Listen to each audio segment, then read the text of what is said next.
पौराणिक कथा कैसे हुआ नारियल का जन्म।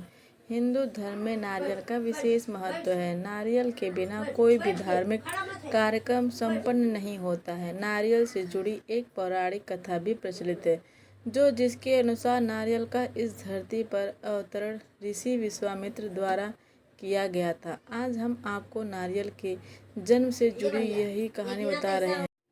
यह कहानी प्राचीन काल के एक राजा सत्यव्रत से जुड़ी है। सत्यव्रत एक प्रतापी राजा थे, जिनका ईश्वर में संपूर्ण विश्वास था, जिनके पास सब कुछ था, लेकिन उनके मन की एक इच्छा थी जिसे वे किसी भी रूप में पूरा करना चाहते थे।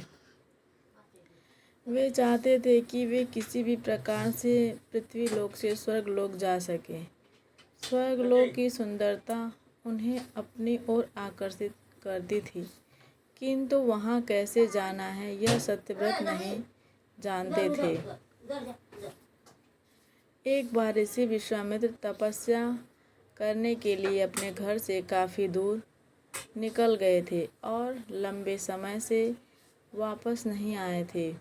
उनकी अनुपस्थिति में क्षेत्र में सूखा पड़ गया और उनका परिवार भूखा प्यासा भटक रहा था। तब राजा सत्यव्रत ने उनके परिवार की सहायता की और उनकी देखरेख की जिम्मेदारी ली। जब ऋषि विश्वामित्र वापस लौटे तो उन्हें परिवार वालों ने राजा की अच्छाई बताई। वे राजा से मिलने उनके दरबार पहुंचे और उनका धन्यवाद किया। शुक्रिया के रूप में राजा ने ऋषि विश्वामित्र द्वारा उन्हें एक वर देने के लिए निवेदन किया। ऋषि विश्वामित्र ने भी उन्हें आज्ञा दी। तब राजा बोले कि वो स्वर्गलोक जाना चाहते हैं। तो क्या ऋषि विश्वामित्र अपनी शक्तियों का सहारा लेकर उनके लिए स्वर्ग जाने का मार्ग बना सकते हैं?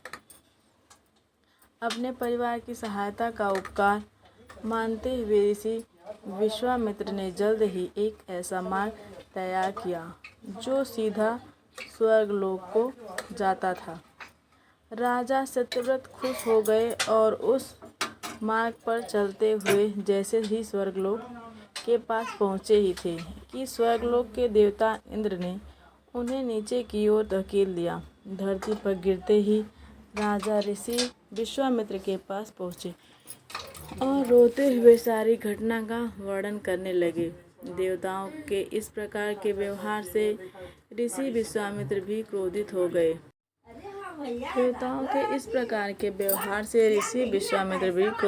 गए। परंतु अंत में स्वर्गलोक के देवताओं से वार्तालाप करके आपसी सहमति से एक हल निकाला गया। इसके मुताबिक राजा सत्यव्रत के लिए अलग से एक स्वर्गलोक का निर्माण करने का आदेश दिया गया। ये नया स्वर्गलोक पृथ्वी एवं असली स्वर्गलोक के मध्य में स्थित होगा ताकि ना ही राजा को कोई परेशानी हो और ना ही देवी देवताओं को किसी कठिनाई का सामना करना पड़े। राजा सत्यव्रत भी इस सुझाव से बेहद प्रसन्न हुए, किंतु ना जाने ऋषि विश्वामित्र को एक चिंता ने घेरा हुआ था। उन्हें यह बात सता रही थी कि धरती और स्वर्गलोक के बीच होने के कारण कहीं हवा के जोर से यह नया स्वर्गलोक डगमगा न जाए। यदि ऐसा हुआ तो राजा फिर से धरती पर आ गिरेंगे। इसका हल निकालते हुए ऋषि विश्वामित्र ने नए स्वर्गलोक के ठीक नीचे एक खंभे का निर्माण किया, जिसने उसे सहारा दिया। माना जाता है कि यही खंभा समय आने पर एक पेड़ के मोटे तने के रूप में बदल गया और राजा सत्यव्रत का सिर एक फल बन गया।